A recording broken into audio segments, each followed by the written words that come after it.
Hello everyone, and welcome back to another episode of How to Hack. So today, we'll go over Kali Linux and explain the various tools readily available. Kali Linux comes with a vast array of powerful tools. We will review and explain how to use popular tools like Metasploit, Wireshark, Nmap, and more.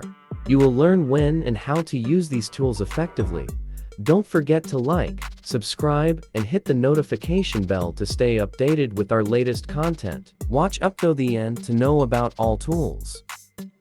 Kali Linux is a specialized Linux distribution designed for advanced cybersecurity and penetration testing ethical hacking purposes.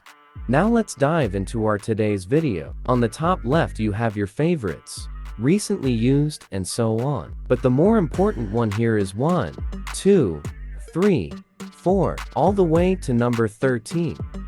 At number 1, we have information gathering. Information gathering is about gathering details from open source intelligence platforms about a network, a device, a suite of devices within a network, or even an entity to enable us find out more data before we start an assault. So you have DNS analysis, SSL analysis, SMTP, simple mail transfer protocol, and so on. And you have all of this common software that helps us identify the overall number of devices within a network. So this lets us understand how many mobile gadgets are in the wireless network and how many devices are in the network, if they are Macintosh, Windows computers, mobile devices, and so on. For number 2, vulnerability analysis. Here is the part where we scan the devices for specific information in order to crack open certain openings in order to obtain access to the device. So I always return to the most basic use case that we perform as part of a cyber attacks. Hackers are going to collect information on a certain network and a specific device linked to the network. Now, we must begin looking for vulnerabilities. So, what exactly do I mean by vulnerabilities? We're looking for places where we can gain access to the device. In the cyber world, we're looking for critical data. So if we gain access to critical data like financial information, credit card details, or personal data, that means the hackers have access to those systems, applications, and key data. Number 3, we have web application analysis. This is where we show how many different sites could be vulnerable to various types of hacks. So we went through how hackers could do cross-site scripting, cross-site request forgery, trying to do skull injection to gain entry into other parts of the site. We've actually gone through a lot of them. And as you can see right here, we've got CMS, right? Content Management System. So we're trying to figure out the type of platform technology that you're using. We have proxy web crawlers, directory systems, all this different kind of technology and platforms for us to do analysis of those sites, especially in an automated way. The 4th tool is database assessment. So this is the section where the hackers go directly inside the database system to try to extract data. And of course, SkullMap is one of the most commonly used tools for conducting skull injection. In order to gain access into the database system, and it could help you quickly map out the layout of the database and be able to flag out specific tables with sensitive data with passwords, and even crack them open. And with Skylight database browser, so many new modern mobile applications actually need somewhere to store some of the data. So a lot of this varied data may be saved within a Skylight file, which we can then read using the Skylight database browser. Number 5 is password attacks. Password attacks are classified into 2 types. The first is an offline attack, and the second is an online attack. So an online assault is one in which we directly attack the server in order to acquire access to those credentials, whereas offline attacks are those in which we directly attack the server in order to acquire access to those credentials. We are actually targeting offline attacks based on the information that we have extracted. So once we have extracted the data, we will be able to crack the passwords that we found. So that's the whole concept of password attacks. And we may also look at some of the utilization of the software there.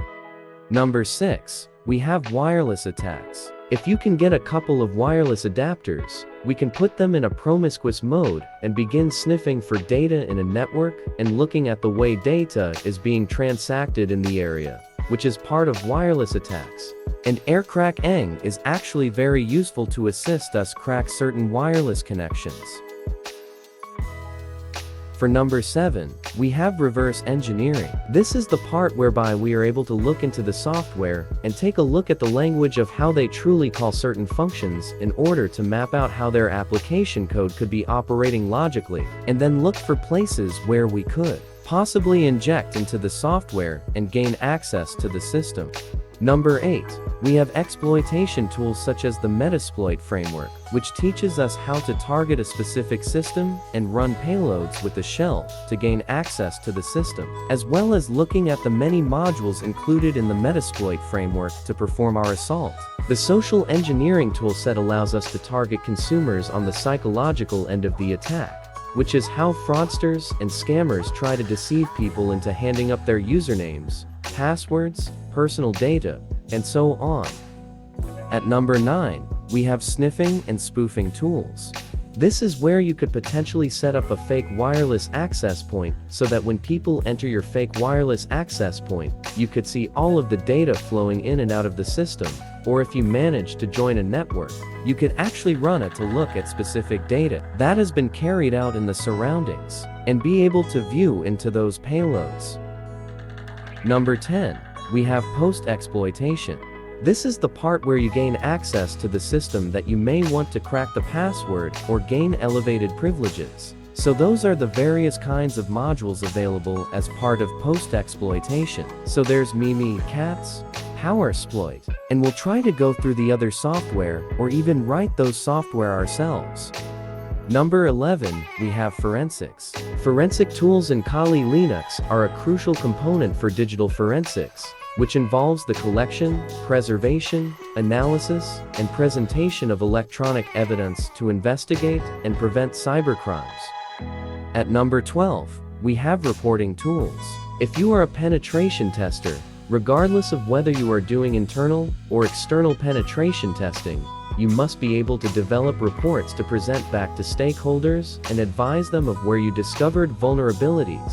In the cyber world, the enterprise's security posture is determined by looking into all of its various systems, applications, devices, and network equipment to identify and flag vulnerabilities, and then prioritizing them based on the criticality of those vulnerabilities and how easy and dangerous they are to exploit, and then making a proposal to the stakeholders on what they should do to contain everything and, of course, to fix against those vulnerabilities before hackers can do it.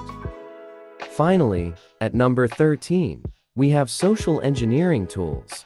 We have a social engineering toolkit as well as an ASF payload developer MPC. These are extremely good ways enabling us to launch attacks where we could obtain usernames and passwords.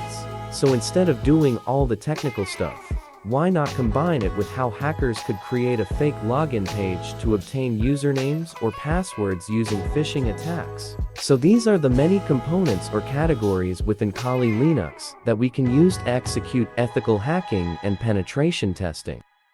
I hope you learned something useful in today's tutorial, and if you have any questions, please leave a comment below and I'll do my best to answer them.